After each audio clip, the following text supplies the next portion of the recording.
જય હિન્દ ફ્રેન્ડ્સ, આજે તમે જે પિક્ચર જોઈ રહ્યા છો એ પિક્ચર જોઈને તમારું મન થોડુંક વિચલિત તો થશે જ, પરંતુ જ્યારે કોઈ પણ પ્રોફેશન ઉપર કામ કરતા હોઈએ ત્યારે સમાચાર આપવા એ ગુનો નથી. કોઈ પણ વસ્તુનો ન્યૂઝ એ કોઈ પણ ચેનલ આપી શકે છે. તો આજે તમને હું એ વિશે ન્યૂઝ આપી રહ્યો છું કે ગુજરાતમાં દારૂની છૂટ આપવામાં આવી છે. તો દારૂની જે છૂટ છે એ કઈ જગ્યાએ આપવામાં આવી છે, શેના કારણે આપવામાં આવી છે, કારણ કે ઘણા બધા કન્ફ્યુઝન છે. તો એટલા માટે ઘણા બધા મેસેજ પણ આવી રહ્યા છે કે આવી રીતે આ શું છે, આખો વિષય તમે સમજાવજો એમ. તો લોકોના હિત માટે થઈ અને લોકોને એક સારું સજેસ્ટ કરવા માટે થઈ અને આ વાત તમારા સમક્ષ મૂકી રહ્યો છું. તો આ વિડીયોમાં છેલ્લે સુધી તમે બન્યા રહેજો અને આ ચેનલને સબસ્ક્રાઈબ, લાઇક અને શેર જરૂર કરજો.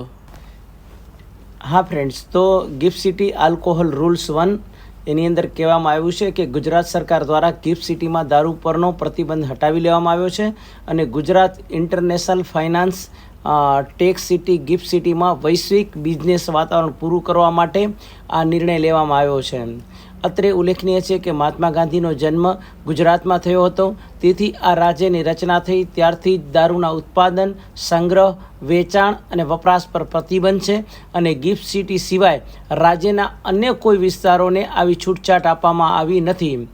હવે વાત એ છે કે અલગ અલગ રીતે અલગ અલગ જે બિઝનેસ છે એની અંદર આવતા લોકો માટે થઈ અને આ વાત કરવાની છે. તો નિયમો બદલવાનો નિર્ણય લેવાયો. ગિફ્ટ સિટી વૈશ્વિક નાણાકીય અને ટેકનિકલ હબ તરીકે ઉભરી આવ્યું છે. રાજ્યના પ્રતિબંધ વિભાગે એક નિવેદનમાં જણાવ્યું હતું કે વૈશ્વિક રોકાણકારો, ટેકનોલોજી નિષ્ણાતો અને રાષ્ટ્રીય અને આંતરરાષ્ટ્રીય કંપનીઓ અહીં વૈશ્વિક વેપાર વાતાવરણ પૂરું કરવા માટે વાઇન એન્ડ ડાઇન સુવિધાઓની મંજૂરી આપવાના નિયમોમાં ફેરફાર કરવાનો નિર્ણય શુક્રવારના જ લેવામાં આવ્યો હતો. અને પ્રતિબંધ વિભાગના નિવેદન અનુસાર નવી સિસ્ટમ હેઠળ ગિફ્ટ સિટી વિસ્તારમાં હોટેલ્સ, રેસ્ટોરન્ટ્સ અને ક્લબ એટલે હાલની નવી ખોલેલી એને દારૂ અને ખોરાક પીરસવાની સુવિધાઓ માટે પરમિટ આપવામાં આવશે. જો કે તેમને દારૂની બોટલો વેચવાની મંજૂરી આપવામાં આવશે નહીં. હોટલ, રેસ્ટોરન્ટ અને ક્લબમાં જઈને દારૂ પી શકશે.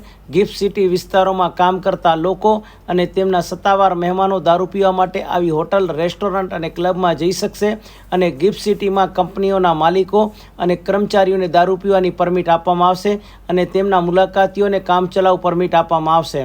તો આવી રીતે આ આખી વાત છે. અને એમાં પણ ખાસ વાત તો એ છે કે રાજ્યની નશાબંધી અને આબાકારી વિભાગ ગિફ્ટ સિટીમાં દારૂની આયાત, સંગ્રહ અને વેચાણનું નિયમન કરશે.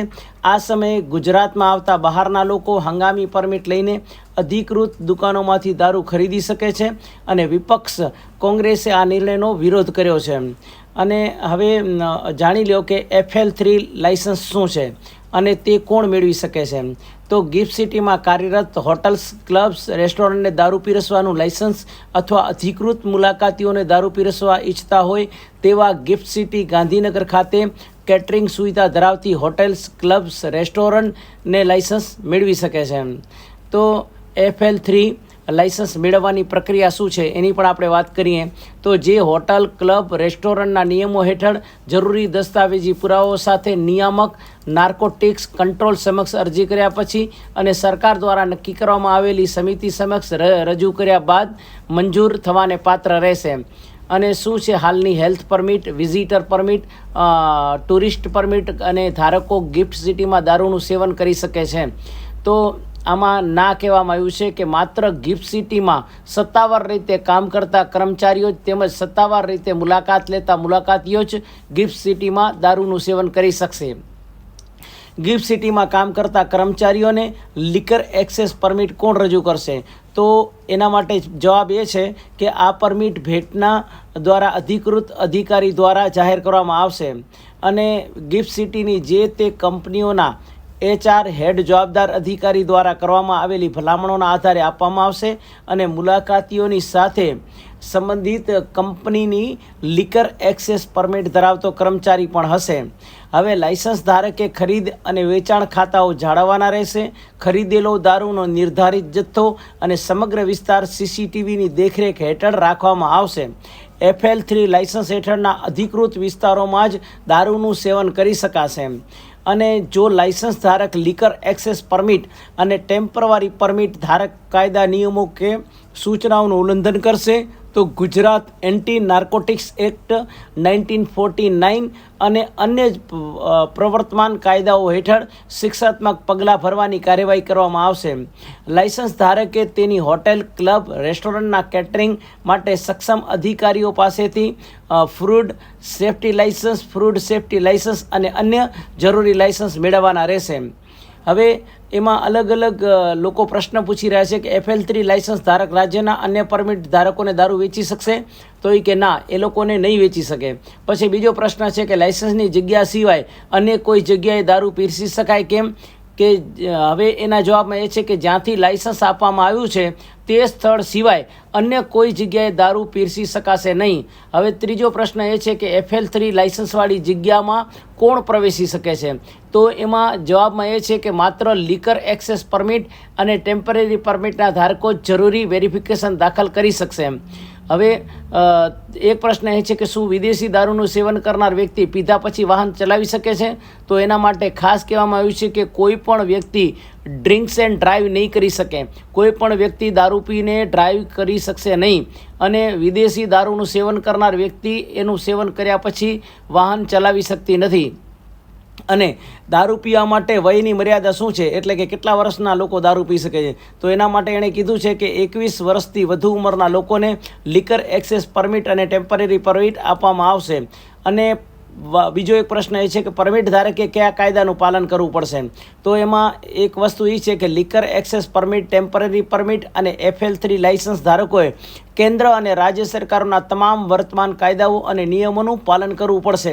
હવે એક પ્રશ્ન એ છે કે રાજ્યમાં મુલાકાતી અને પ્રવાસી પરમિટ અંગે વર્તમાન જોગવાઈ શું છે? તો એમાં એમ કહેવાયું છે કે અન્ય રાજ્યના નાગરિક અથવા વિદેશીને નિયમોની જોગવાઈઓ અનુસાર નિયત આધારો સબમિટ કરવા પર તે વ્યક્તિને તેના વ્યક્તિગત ઉપયોગ માટે વિઝિટર અને ટુરિસ્ટ પરમિટ આપવામાં આવે છે અને જેના માટે ઓનલાઈન પરમિટ પોર્ટલ કાર્યરત છે. પછી વાત એ છે કે લિકર એક્સેસ પરમિટ અને કામચલાઉ પરમિટ ધારક દ્વારા શું કાળજી લેવી જોઈએ? તો એના માટે એણે લખ્યું છે કે લિકર એક્સેસ પરમિટ અને ટેમ્પરરી પરમિટ ધારક કરી શકતી નથી. દારૂ પીધા પછી વાહન ચલાવવો ઉપરાંત પરમિટ અંગેના દસ્તાવેજો પોતાની પાસે રાખવાના રહેશે અને સક્ષમ અધિકારીને ઓન ડિમાન્ડ સબમિટ કરવાના રહેશે. તો આ આખી ચર્ચા જ્યારે અત્યારે ગુજરાતમાં ચાલી રહી છે, તો એ ચર્ચાના દોરને જારી કરીને એક આ વિડીયો તમારા સમક્ષ રજૂ કરવામાં આવ્યો છે. આ વિડીયો પાછળનો આશ્રય કોઈ નથી કે દારૂ વિશેની જાણકારી આપવા માટે થઈને કે એને નોલેજ આપવા માટે થઈને આ વિડીયો બનાવવામાં આવ્યો નથી, પરંતુ જે અત્યારે ટેકનોલોજીનો યુગ છે અને દેશ વિદેશથી જે લોકો અહીંયા કને આવી રહ્યા છે બિઝનેસ માટે, તો વિદેશના જે લોકો છે, ફોરેનર્સ છે, આ છે તે છે, એ લોકો એની બધી ડિમાન્ડ રાખતા હોય છે. તો એના માટે થઈ અને ગુજરાત સરકારે આ એક કદમ ઉઠાવ્યો છે. અને બીજી વાત તો એ કે વર્ષોથી ગુજરાતમાં દારૂબંધી હોવા છતાં ગુજરાતના લગભગ બધા તાલુકાની અંદર દારૂ મળી જ રહે છે. બરાબર, ઇલીગલી દારૂનું વેચાણ થઈ રહ્યું છે. અને કેવી રીતે કોણ દારૂનું વેચાણ કરે છે, કોણ એના હપ્તા ઉઘરાવે છે, કેવી રીતે આખો કાર્યક્રમ ચાલે છે, એ આખી જનતાને ખબર છે. એટલે એની વાત કરવાનો કોઈ મતલબ નથી. બરાબર, રોજબરોજ પેપરમાં ને ન્યૂઝપેપરમાં આપણે વાંચીએ છીએ, સાંભળીએ છીએ કે આજે અહીંયાથી 2 ટ્રક ભરેલો દારૂ પકડાયો, આજે આ જગ્યાએથી 1 ટ્રક ભરેલો દારૂ પકડાયો, આ જગ્યાએથી આ વ્યક્તિને બુટલેગરને પકડવામાં આવ્યા. આ રોજનું છે અહીંયા કને ગુજરાતમાં. એટલે દારૂબંધી હોવા છતાં પણ દારૂ છૂટથી ગુજરાતમાં વેચાય છે. બરાબર, એટલે આ રીતની બધી વાત છે. આ વાત ઉપર વિશેષ ચર્ચા કરવાની જરૂર નથી, કારણ કે આ ચર્ચા લગભગ બધા જ પબ્લિકને ખબર છે. બસ એ લોકો ગિફ્ટ સિટીની અંદર દારૂનું કેવી રીતના વેચાણ થવાનું છે અને કેવી રીતે કોણ પી શકશે અને કેવી રીતે શું છે, એ જ્યારે લોકો પૂછતા હતા કે આના વિશે એક તમે વિડીયો બનાવો અને સમજણ આપો, એના માટે થઈ અને એક આ વિડીયો બનાવવામાં આવ્યો છે. આના પાછળનો આશ્રય કોઈ નથી. અને આના પાછળ હું મારી રીતે મને પર્સનલ પૂછવામાં આવે તો હું દરેક વ્યક્તિને એક અહીંયાથી મેસેજ આપવા માગું છું કે કોઈ પણ વ્યક્તિએ આલ્કોહોલનું સેવન ન કરવું જોઈએ, ડ્રિંક્સ ન કરવું જોઈએ. બરાબર, કારણ કે જે ડ્રિંક્સ કરવાથી બધાએ લગભગ નુકસાન છે, ફેમિલી આખે આખું બરબાદ થઈ જાય છે, બરાબર. અને એના પછી સમજી લો કે જે લોકો ડ્રાઈવ કરે છે અને કેટલા બધા રોડ ઉપર એક્સિડન્ટનો જે આપણે જોઈ રહ્યા છીએ એ ડ્રિંક એન્ડ ડ્રાઈવના કારણે એક્સિડન્ટો થઈ રહ્યા છે, બરાબર. તો એક દારૂ પીધેલી વ્યક્તિને કારણે કેટલા લોકો નુકસાન ભોગવે છે અને કેટલા લોકોને તકલીફ થાય છે અને એના પાછળ કેટલા લોકો બરબાદ થાય છે એ તમે પોતે પણ જોઈ શકો છો કે જે લોકો દારૂ પીએ છે એનું ઘર આખે આખું બરબાદ થઈ જાય છે, એનું ફેમિલી બરબાદ થઈ જાય છે. કેટલા બધા વિડીયો આવી રીતના આવતા હતા. વચ્ચે મને ઘણા બધા લોકો કહેતા હતા કે આ દારૂબંધી છે એના માટે થઈને પણ તમે એક વિડીયો બનાવો અને મોકલાવો લોકોને. ત્યારે મને ઈચ્છા હતી કે આવી રીતના હું મોકલાવીશ જરૂર, પણ હું અહીંયાથી મેસેજ આપવા માગું છું કે જે રીતે આ દારૂનું સેવન છે અને જે રીતે લોકો દારૂ પી રહ્યા છે તો એ લોકોને ખરેખર દારૂ પીવાનું બંધ કરવું જોઈએ. કારણ કે કેટલાય હજારો માણસો લઠ્ઠાકાંડમાં મરી જાય છે. હમણાં જ નડિયાદ પાસેનો મેં તમને ન્યૂઝ આપ્યો હતો ખેડા જિલ્લાનો, એની અંદર 20 જણા લઠ્ઠાકાંડની અંદર મરી ગયા. એના પછી દિલ્હીમાં 200 જણા મરી ગયા લઠ્ઠાકાંડને લીધે.